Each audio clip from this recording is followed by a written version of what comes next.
మన ప్రభువు, ప్రియ రక్షకుడు యేసుక్రీస్తు వారి శ్రేష్టమైన నామములో మీ అందరికీ వందనాలు తెలియపరుస్తున్నాను.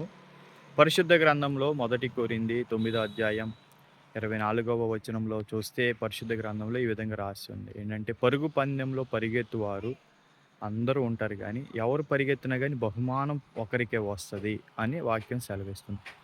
అట్లాగే ఆ పరుగు పందెంలో బహుమానము పొందులాగున పరిగెత్తమని వాక్యం సెలవిస్తుంది. అంటే అలాగే మన ఆధ్యాత్మిక జీవితంలో కూడా మనము క్రీస్తు న్యాయపీఠం ముందు నుంచినప్పుడు ఆయన చేత బలా నమ్మకమైన మంచి దాసుడు అనిపించుకునేలాగా, దేవుని దగ్గర నుంచి మనం బహుమానం పొందుకునేలాగా ఈ ఆధ్యాత్మిక జీవితంలో పరిగెత్తమని వాక్యము సెలవిస్తుంది. అంతేగాని ఏదో నామకే వాస్తుగా ఉండమని వాక్యము సెలవిచ్చట్లేదు. కాబట్టి ఈ విషయాన్ని గమనించి మనం ఈ ఆధ్యాత్మిక పరుగు పందెంలో ఓపికతో క్రీస్తు వైపు చూస్తా బహుమానం పొందేలాగిన పరిగెత్తాలని ప్రభు పేరట కోరుకుంటున్నాను. ఆమేన్.